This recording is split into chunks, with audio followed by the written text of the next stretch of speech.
Guys, let's go to Lubbock. I was all ready to sling the tortillas here tonight. I died on that Bunker Hill after all. I made the call, Texas Tech. Since the spring, I was saying that the Red Raiders were going to beat Oregon.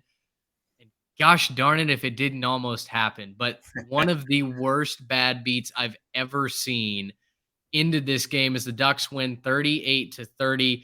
It was an offensive extravaganza.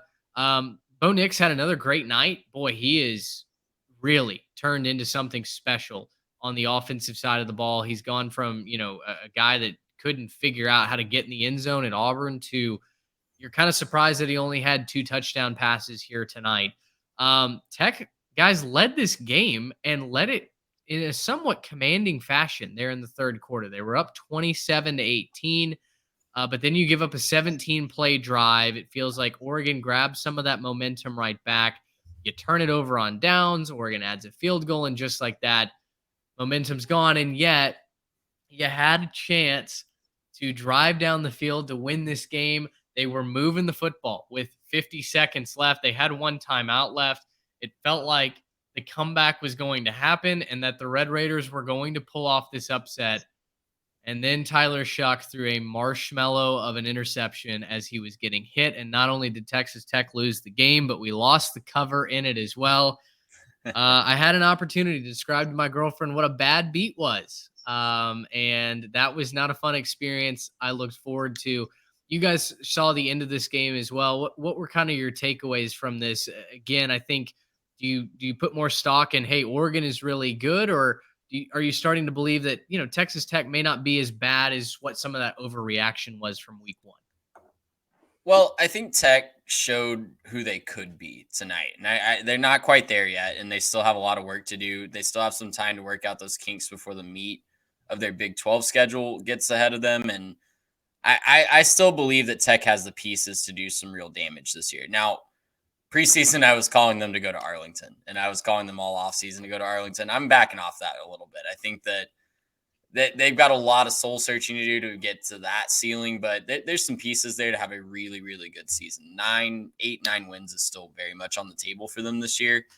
I fully believe that. They were right there this game against one of the nation's most elite teams, a team that put up 82 points last week. So Lubbock is a really tough place to play. I think if you're an Oregon fan looking for a takeaway from this game, you're very happy that you got out of there with a victory. Didn't have to look pretty, and come playoff time, come resume building time, the committee's not going to care that you didn't, go down there and win by 3 touchdowns. You took care of business on the road. We highlighted on the preview show how difficult that's been for Oregon over the last decade or so, that they really, really struggle when they leave the Pacific Northwest in a non-conference game. And kudos to them for getting it done and, figuring out a way to get out of Lubbock, a very tough place to play, with a victory. But, the better players and the better full team took care of business tonight. The plain and simple. Tech is getting there. Tech is building. Long term, we're still really high on Texas Tech, but Oregon's already there. Oregon has their team built. Oregon has the quarterback that's in his 10 millionth year of college football, has done it at a high level at multiple schools now. And that experience won out at the end. And Tech had a couple chances at the end.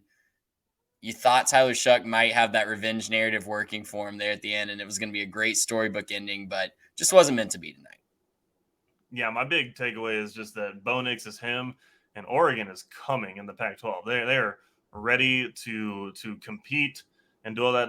I don't think there's any team that has been more impressive to me in terms of what I expected from them than Oregon in terms of their conference out there, right? USC, they've been good. They're currently hanging about $1 million right now on Stanford. Poor Stanford. Poor Stanford, man. It's tough for them. Utah, obviously, they won their game today. We'll talk about that later. But look, Oregon is doing things that I think are fairly impressive out there. They are.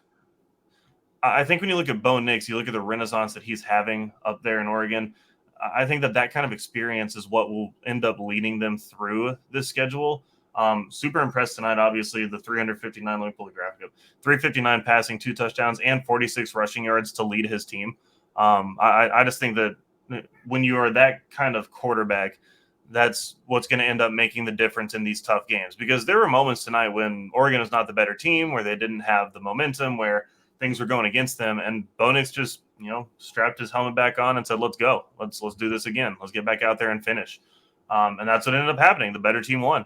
And, so when I was looking through these stats, I was looking for, was there like a remarkable stat somewhere else in this game? No, it's just Bo Nix. It's plain and simple. Bo Nix is kind of the remarkable stat. And even looking at some of their team stats, they have, good amount of rushing yards. They didn't outrush Tech.